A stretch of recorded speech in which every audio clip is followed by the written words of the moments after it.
Welcome to Friends and Fiction. 4 New York Times bestselling authors, endless stories. Novelists Mary Kay Andrews, Kristin Harmel, Kristy Woodson Harvey, and Patti Callahan Henry are 4 longtime friends with more than 70 published books between them. Together, they host Friends and Fiction, with author interviews and fascinating insider talk about publishing and writing, to highlight and support independent bookstores.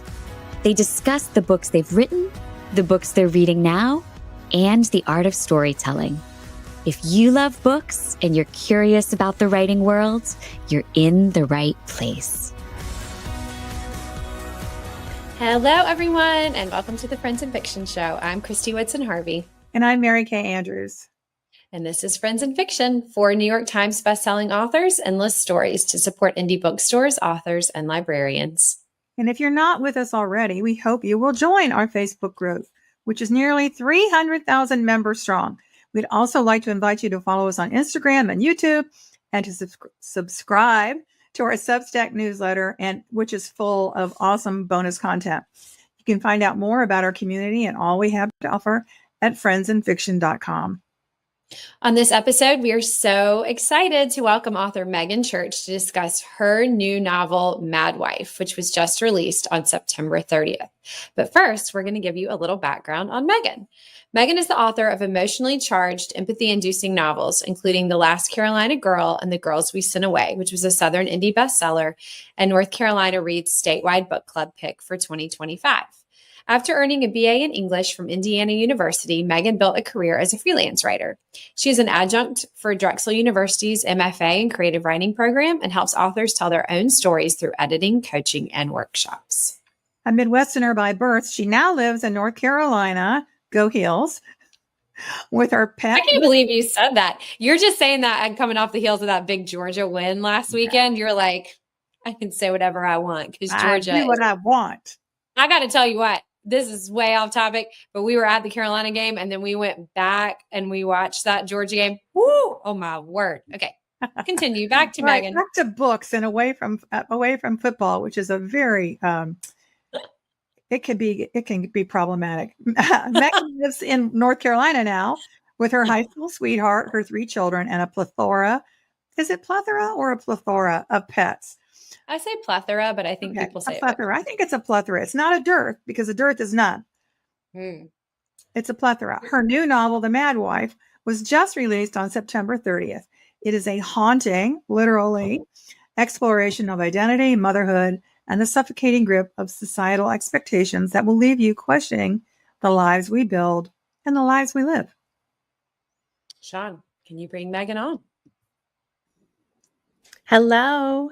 Hi, Meagan. Hi. Hi. How are you? I'm doing great. Well, okay, so I'm a Notre Dame fan, so I'm not doing really, really well right now, but I'm getting there. It's the beginning of the season. We got time to go, but otherwise I'm doing very well. So we have to warm up and ease in, it's like just, yeah. Yes. Things could have gone really wrong Saturday. Mm-hmm. Woo! I'm still thinking about that poor little boy from Tennessee, though. I know. That missed yes. I mean, I'm just like, because it's everyone on the team and everyone contributes to everything, but you just, in that moment, like anyone who's ever played sports has lived that moment where you just feel like it's all on your shoulders. And yes. It was very sad, especially the cameras kept panning to him, like as the, clock was counting down, and it's like, let the poor guy go. I mean, he's got the weight of everything right now. So that's so true. There needs to be more moms directing sports shows saying, I know. That's actually what I was thinking about was his camera mom. off that kid. His mom. Yes. Okay. Well, anyway, off of football and on to this amazing, amazing novel. So Mad Wife, as I was telling you backstage, is just so gripping. It's so page turning. I absolutely loved it. I read it in just like a couple of days. It was wonderful. So can you tell us a little bit about it? Can you give us a little elevator pitch? Yeah. So It's really asking the question, what happens when a 1950s housewife who is trapped in a life as artificial as her Jell-O salads fixates on uncovering her perfect neighbor's secret, but only to discover a darker truth about herself. And this is set in the 1950s in suburbia, and it's a psychological drama that unearths the quiet unraveling behind the myth of the perfect housewife, where motherhood, mental health, and so-called hysteria collide. Hmm. Yeah, that 1950s setting is so crucial here, especially in regard to how women's health, mental health, was often dismissed as hysteria. What initially drew you to the 1950s as a setting for exploring women's mental health and domestic expectations? Yeah, I really wish that I could remember the exact moment that the first seed implanted in my mind. I had just come off, my second book was published, The Girls We Sent Away. I was trying to get together my option for my publisher. And actually, this book came about because of failure and rejection, because I had submitted 2 other ideas that I thought I had something. One was about the downwinders who were affected by the fallout of all the nuclear bomb testing of Los Alamos. And that was coming on the heels of the Oppenheimer release. And then the other idea was Vietnam and a donut dolly returning home and not knowing who she is anymore. And then, Kristin Hanna kind of beat me to that sort of exploration there. But my editor, she said, I don't think these ideas are ready yet. And I had just happened upon the coming to understand hysteria as a blanket diagnosis. And I was just astonished, basically. My husband always knows when I'm onto an idea because I start getting angry about something and talking a lot about it. And as I learned more about just how hysteria was used to silence women in a lot of ways, because it wasn't getting to the root cause of what was happening with a woman. It was any sort of malaise or discontent or if she would express pain that they could not identify a root cause for, then it was just this is hysteria, whatever. Here's a pill, here's electroconvulsive therapy, here's lobotomy, even to some extreme. And I had just, with my second book, The Girls We Sent Away, I had explored the mid 1960s. And there is a Jell-O salad referenced in that book. And it was actually that Jell-O salad that links directly to The Madwife, which explores Lulu is known for her Jell-O salad creations and really her molded food creations within the book. It goes beyond just Jell-O. But, the 60s was not too far off from the 50s. It was a 10-year difference in these 2 stories, but it was that similar sort of era, and especially that exploration of post-war when things were supposedly great and fantastic for certain people within society. But there were also those who were struggling, and especially women who were expected to fit inside a specific mold. But when they didn't do that, then they could experience a lot of really pain. Yeah. How did you do the research for the medical and social treatment of women's mental health during this era? Were there any things you discovered that literally shocked or influenced you? Yeah. So there is a book that I used as a primary source text. Let me look at it. It is Unwell Women by Eleanor Cleghorn. And that was such an amazing resource for me to really get kind of that medical background. But this surprised me, shocked me, is that the things you can find on YouTube, because I was able to find videos of women in therapy sessions in this era talking to their doctors. And so that was able to really put me in the room, in the mindset, see, the clothes they were wearing, their mannerisms, what they were saying, what was not being said, how they interacted with their doctors.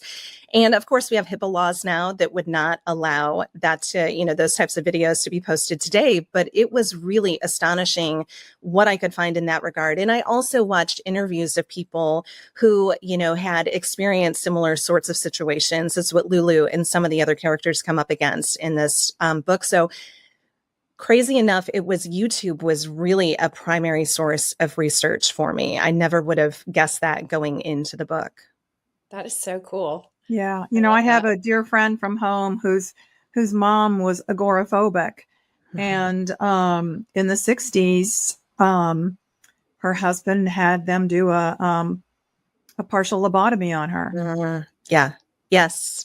Yeah. And I mean, in the whole history of lobotomy, that was one of the most shocking things, because the Dr. Walter Freeman, who was the creator of the transorbital lobotomy, that basically would take an ice pick like tool and go through the eye socket to sever the two frontal cortexes from one another.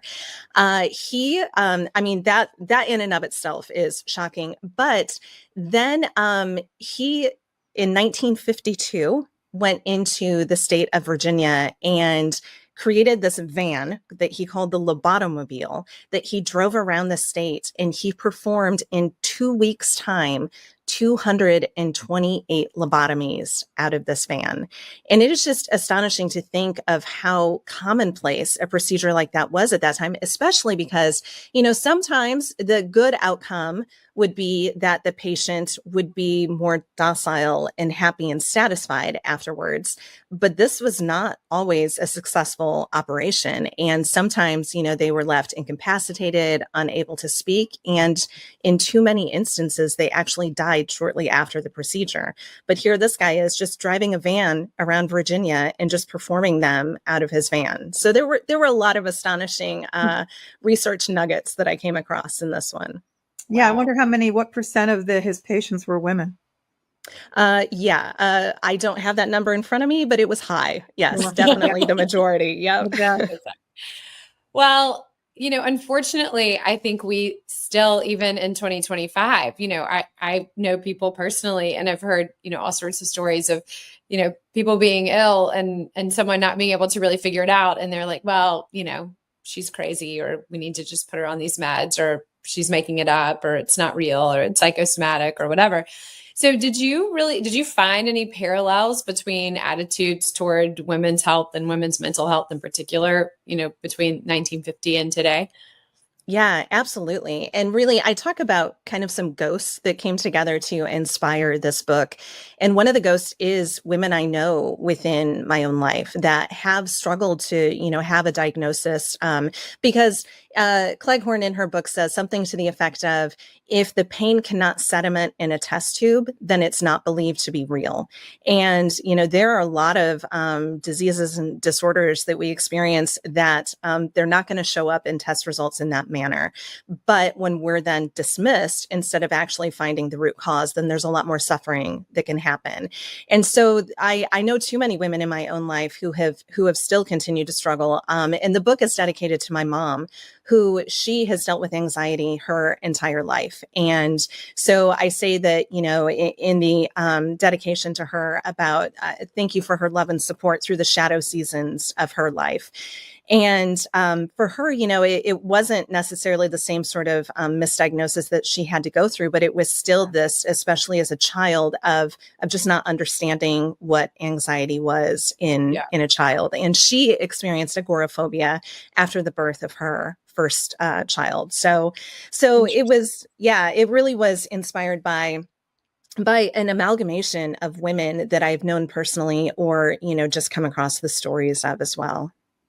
I do think, fortunately, especially right now, I mean, I feel like there's just this huge kind of outpouring of like, oh, wait, maybe there really is something wrong with all of these women. Like, right. I do think that we're kind of like entering maybe this like new frontier, I hope. So, so that's a good thing. But I really loved this aspect of this kind of 1950s domesticity that, I think in some ways can still be a little bit resonant. I doubt there are a lot of women today that are known as being like, the queen of the gelatinous salad still. I mean, maybe there could be someone out there. But I think something else that we're hearing a lot more about is kind of this expectation now for women, like for all of the things that feminism brought us. We're almost now in this space where, some women feel like, okay, well, now I'm having a full-time job, but I still have all of those same expectations inside my home as the 1950s housewife. So I feel like that piece of the story, is going to be really resonant with women for sure. Yeah. Yeah. I think it's also interesting that we have this movement toward this idealized version of the trad wife. I grew up in farm country, literally in the middle of a cornfield. And those who sort of look at, that agriculture, agrarian life as like romantic and beautiful. And I'm like, no, no, no, no, no. I remember the harvest that didn't come through. I know the financial struggles of my family and just the hard work that it took and stuff. And so, but in the same way, we can idealize the housewife who, and if we're looking at the post-war era, some of these women were forced out of their jobs that they had during the war when the men came home. And then they're placed inside of these kitchens with all of these automatic appliances that are supposed to make their lives easier, but really they don't have purpose. And so I think it's just important to look at that sort of nuance of what these women experienced. But now we have travel sports. So no matter what you do, you're busy. That's true. Yes. So true. You have purpose. You're cheering a lot. Yes. So much travel sports. Excuse me. Meagan, Lulu is a bit of what we would call an unreliable narrator, which is a really amazing literary device, but it can be so hard to pull off. How did you decide to or did you decide to make Lulu an unreliable narrator? Yeah, well, writing Lulu was a very different experience for me than with my first two books. And the reason for that is because it became very immersive. Like I always see through my main character's eyes, but in this one, I really felt like I was almost embodying her. At times, at other times, she was very elusive and was not helpful with helping me meet my deadline. But I knew so much of the story or how she was as a narrator, I really knew from the inception of the idea. And I really want the reader to kind of have a similar experience to what those around her husband and her neighbors might have also questioned as well. Well, as I said, and we won't talk about them because it's too spoilery, but there's some amazing twists in this novel that I did not see coming. One in particular that I was like, what? Oh my gosh. So you did a really amazing job with that. Thank you. Okay. I have to ask you wrote a little bit in the author's note, and I'm going to tell everyone when you read this book, do not read the author's note first because there's spoilers in there. I did not read it till the end like a good girl. Good job. So while you were writing this novel, you took a little bit of an escape to a place called Weymouth, which maybe you could tell people who don't know what Weymouth is a little bit about that. But you encountered a woman there that you were not expecting named Isabel, who actually helped inform this story. So can you tell us a little bit about that experience? Yeah, I'm happy to. So first of all, Weymouth is located in Southern Pines, North Carolina, and it is a Georgian mansion that was built about 100 years ago by a North Carolina author named James Boyd. And he and his wife, Catherine, when they built this estate, they really wanted it to be a place for artists and writers and thinkers to come together. And I mean, that's what it became. F. Scott Fitzgerald would hang out there. There are rumors that he came in drunk one night and caused a fight and all of this kind of stuff and slept on the couch. But after they have passed away, that's really what the estate has become, is this refuge for writers. And they so graciously open their doors. Not just, I think it's 9,000 square feet is the size of the mansion. Wow. And this is a rough estimate off the top of my head, that it seems like it's about a quarter of this mansion is dedicated to a writer's residency, where any writer with a tie to North Carolina can go there for a week and basically just focus on your work. And so I was up against deadline. I needed a quiet space with 3 kids and, just all the activities of modern life. I needed some time away to really focus. And so they accepted me into residency, and I did no research on this place before arriving, really. It just came highly recommended by other author friends. And I get there, and the director asked me what I was working on. And I said, 1950s housewife, potentially losing her mind. And she said, "Do you know about Isabel?" And I said, no, I don't know who Isabel is. Well, they quickly informed me that Isabel was a woman who for a short time had lived there in the 1940s. And she and her husband had moved into Weymouth with their son to help Catherine take over and help run the estate, because it's not just a mansion. It also has all of these acres of trails and forest and gardens. And James also left behind the local newspaper. So Catherine was trying to care for the estate and run the newspaper. So she called in some reinforcements, and Isabel's husband was tasked with helping her with the newspaper. And they moved into the room where I was staying for that week. And the story goes that one day, Isabel wrote a note and went downstairs and left it on a table and went upstairs to the dressing room that is right attached to the bedroom where I was staying. And she opened the door to the balcony, and she ended up taking her life there in that dressing room of hers. Now, they passed along her death certificate, her autopsy report, the local newspaper article. So I did a little bit of digging into her past and learned that she had graduated from Smith. As I said, she had one child who was there, and the newspaper article said that she was despondent, was how they described her. And so as I was there, it was just this thought of this woman who was potentially, unhappy, displeased, and labeled hysterical. And unfortunately, she just did not get the care that she needed, and her life ended tragically. But does she have an ending to the story, really is the question that a lot of us authors have asked who have stayed there because of strange encounters that have happened over the years. One of the groundskeeper actually kept a journal of all of the crazy stories that people would tell him. And, it is things like visions or apparitions that would show up, strange smells that would suddenly appear in the hallway or something, area rugs that would randomly shift out of place, footsteps on the balcony outside the upstairs bedrooms, or beds moving on their own. Now, this is the one that got me the most, because thankfully I did not know this story until the day I left, that in my room, a couple of months before I was there, an author was staying there by herself, and she was sound asleep in the middle of the night. And all of a sudden her mattress just fell through her bed frame. So she got up, she put the bed slats back in place, put the mattress back on, and went back to sleep. I would have been out of that house like so fast. There's no way I would have been sleeping in that room anymore. But there are just so many stories like that. And the more I've talked about, the more writers have reached out to me to share their stories. And one was of a guy who was staying there all by himself in this house, which I'm not brave enough to do.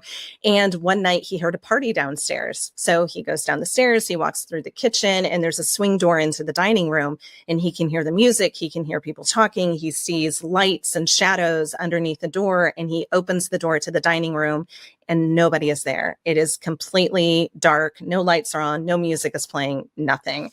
And so I grew up. I have an older brother who showed me scary movies at younger ages than what I should have seen them. And I've always been fascinated by this idea of ghosts, but I had never been in a place where I had to confront what I really thought of them.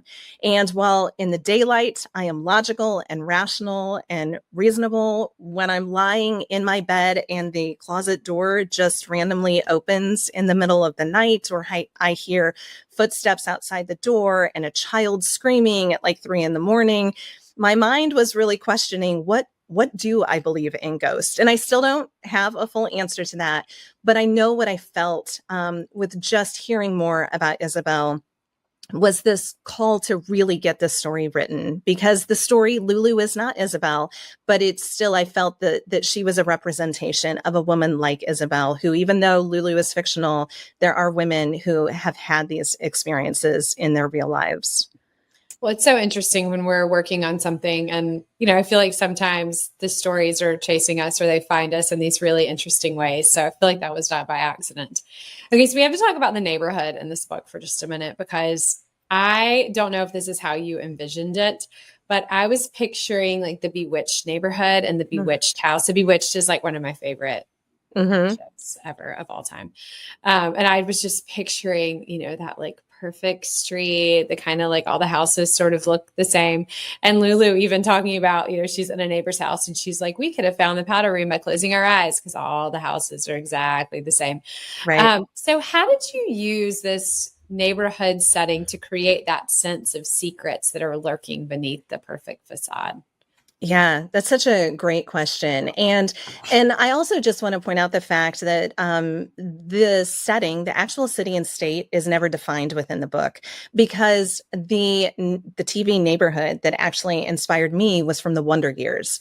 And it wasn't necessarily because of the floor plans. It I totally was see because that. Yeah. And it was because I wanted it to represent suburban America. Not necessarily, my first two books are both set in North Carolina, not necessarily specifically regional, but really that broader sense of suburban America in that post-war era. And especially having lived in a neighborhood where you knew that there were only a certain amount of floor plans and everything was just very cookie cutter and homogenous. And I really just thought that was so representative of that time period too, that you really had to fit within the certain mold. And there wasn't necessarily a lot of ways to express yourself, otherwise. And really, it's almost this representation of factory life, right? We create the same thing. And then we hope that everybody turns out to be the exact same and that they, fit this certain dynamic. And that just is not truth or reality. Well, it was a great backdrop. It really kind of helped bring that point home. Thank you. Yeah, in reviews and even in your own back cover copy, there are comparisons to Sylvia Plath's The Bell Jar.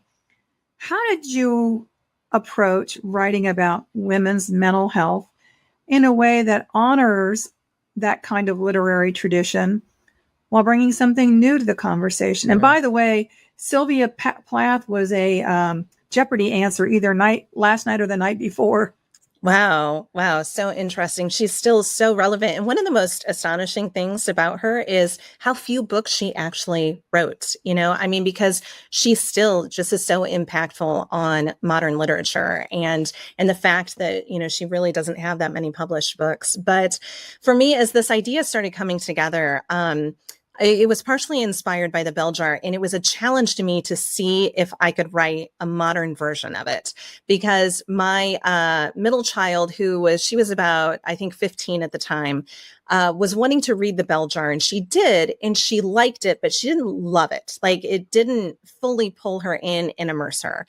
And in working with writing clients through editing or through Drexel University, and, we're always talking about what is going to make your book stand out? What is going to make it a compelling read when readers have so many options to turn to? Why would they choose your book? And how can you keep them turning pages? Because we're also up against all of these distractions of smartphones and social media and screens. And so how do you keep them turning pages? And that was the challenge I gave myself was, well, Lulu is not Esther Greenwood of The Bell Jar. She's married. She has kids. That alone is different than Esther. But it was still that idea of what she was experiencing and going through, and how could I make it a bit more of a page turner so that my daughter would sit down and not only enjoy it, but then want to talk about it and share it with her friends and stuff.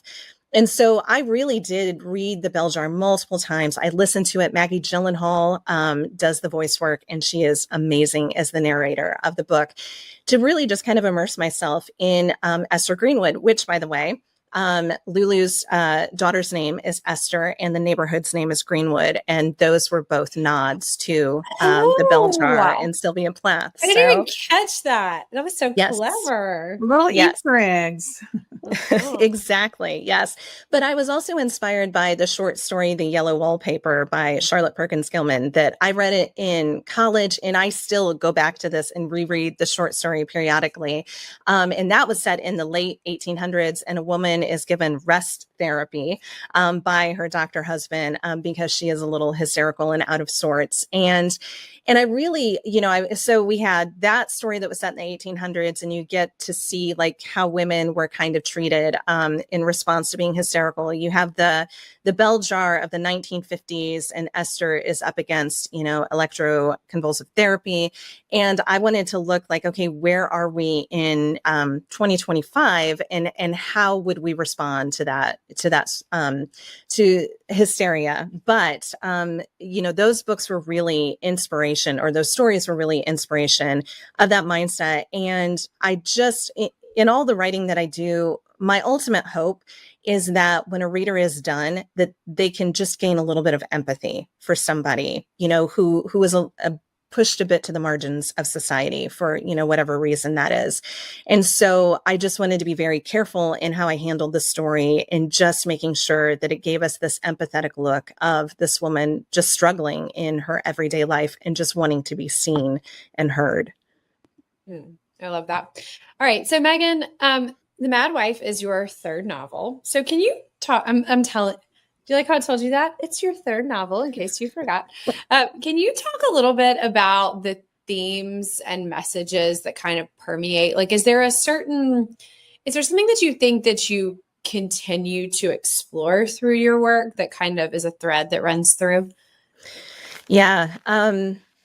I think that I've come to learn it. I didn't necessarily set out intentionally to do this. My first book, The Last Carolina Girl, has to do with a 14-year-old orphan who is up against forced sterilization and eugenics in the 1930s. My second book, The Girls We Sent Away, has to do with a teenage girl who dreams of being an astronaut, but her hopes for the future are quickly taken away from her when she becomes pregnant and is sent away to a maternity home, which during that baby scoop era of time could mean that parental rights were coerced or manipulated away from these women. And then in this one, set in the 1950s with Lulu, I'm looking at hysteria. And so I did not intentionally set out to sort of examine women's health in this way. I also didn't mean for these books to be timely when they were released, unfortunately. But what I've seen, what I've come to realize about myself is really just, I want to explore the every woman that comes up against extraordinary circumstances.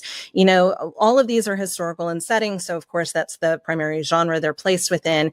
But, I don't write about real women within our history. It's really just a look at these character-driven stories, exploring what it would have been like to just want to live your life, to plan your future, to be heard and seen.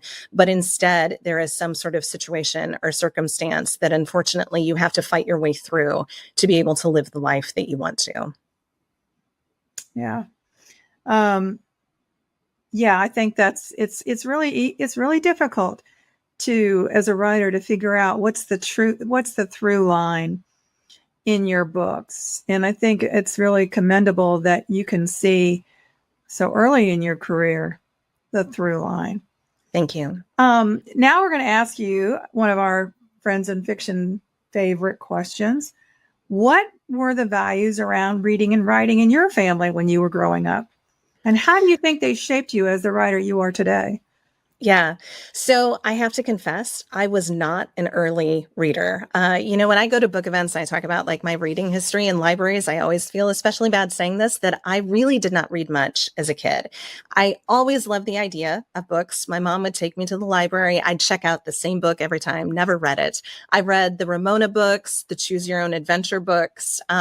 There were a handful that I did read, but I was also that student who, it was fourth grade, and maybe I shouldn't admit this, but it was fourth grade, and on a Sunday afternoon, I watched Old Yeller for the first time. And then I went into school on Monday, and the reading teacher said, okay, we have these 4 books you can choose from to do a book report on. And one was Old Yeller. And I was like, that's the one for me. And I never ended up reading the book because I'd just seen the movie. But I was a slow reader. I was a good student, but reading just wasn't necessarily something I looked forward to doing in my downtime because I spent so much time doing schoolwork and stuff like that.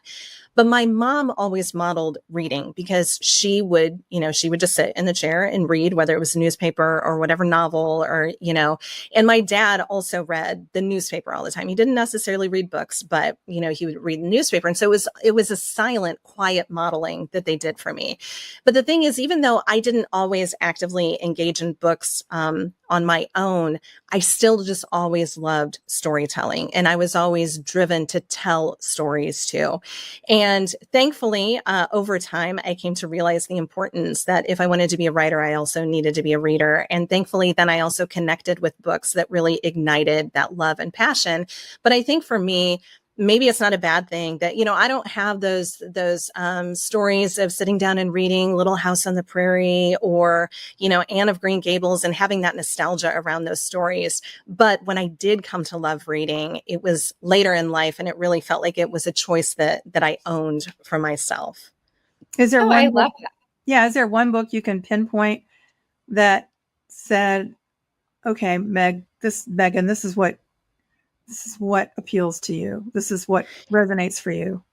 Yeah, it was in high school. I picked up Catcher on the Rye on my own. It was not a class assignment. And I read this and was like, what is this? What is this voice? Who is this character? I've never read anything like this before. And that was really what it was. It was just discovering a different type of story than what we covered in English class. But it was just something that really fascinated me and just opened the door to reading for me. That's such a great book. I love that. Yeah. Our friend Peter at Booktown, sometimes we were talking about, kids and trying to get them to read. And he's like, you have to find the hook book. And he's like, once you find the hook book, he's like, everyone can be a reader. It's just they haven't found the book for them yet. And I love it's so true. Yeah. All right. So Megan, if you would stick around, we have more to talk to you about. But first, a few quick reminders for our listeners and viewers out there. For all of you watching and listening, we encourage you, we insist, you rush out and buy your copies of The Mad Wife. The perfect place to do that is in the Friends and Fiction bookshop.org. You'll not only be getting it at a discount, but all your purchases there support our show, our guests, and indie bookstores nationwide. Absolutely. And don't forget to visit friendsandfiction.com for details on our show schedule, upcoming in-person events, and links to our merch store, our Substack newsletter sign up, and the award-winning Friends and Fiction official book club with Brenda and Lisa. Mark your calendars for Monday, October 20th, when they will host Morgan Ryan to discuss her new novel, A Resistance of Witches. Sounds perfect for Halloween. Yeah. And speaking of our Substack, you can read all of our free weekly posts on the Substack website or app, or subscribe for free to get them directly in your inbox. But if you upgrade to our paid Substack, which is only $5 a month, you'll have access to deeper dives with all of our weekly show guests like Megan, plus 2 monthly roundtable discussions like the 2 recent ones that Meg did on crime fiction and debut novels, plus bonus Q&As with additional authors like the recent ones we ran with David Robleski. Now I see it, Robleski, Daniel Krause, Christine Pride, and Joe Piazza.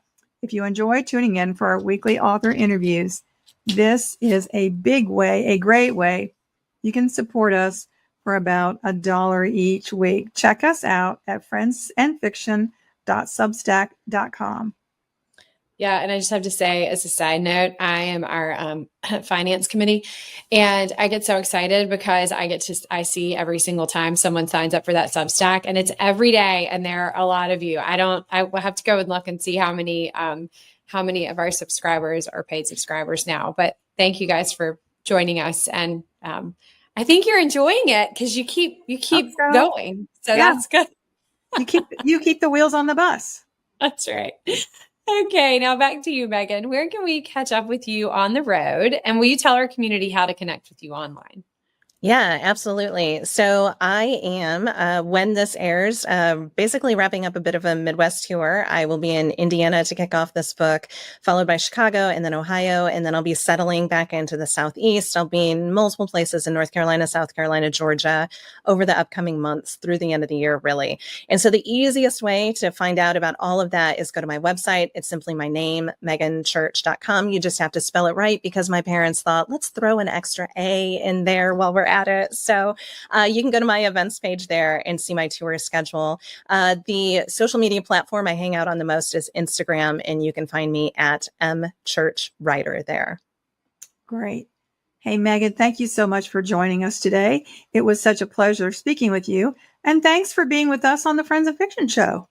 Yeah, absolutely. Thank you so much for having me here today. It was a real pleasure. And Mary Kay, the first time we met, there was a tornado that came into town. And so I'm so happy that we had no natural disasters this time around when we got to be together. Yeah, we drove into that town and the tornado sirens were still going on. And Meg Walker and I Meg, who is the managing director of Friends in Fiction, but who also is my ride or die during tour. We're driving. All of a sudden, we're like, "This is really a real tornado." Oh my gosh. But That's Megan, crazy. hang out. Thank you. Well, and I mean, it just showed your professionalism, though. The show must go on, even if there's a tornado. So. That's right. That's right. All right, everyone. Well, be sure to tune in next week when Kristin, MKA, Patti, and I will all be together live to welcome Mitch Albom to discuss his new novel, Twice. That show will air live. He's not discussing it twice. It's called Twice. Just to reiterate, every time I read that, like the emails about it, I'm like, wait, I have to pause. All right. That show will air live on the Friends of Fiction Facebook page and YouTube channel on Wednesday, October 8th at 7 p.m. Eastern. And it will be published to our podcast for your listening pleasure on Friday, October 10th. Thanks to all of you out there for being with us. We'll see you next time. Thank you for tuning in. You can join us every week on Facebook or YouTube, where our live show airs on Wednesday nights at 7 p.m. Eastern Time. Also, subscribe to our podcast and follow us on Instagram. We're so glad you're here.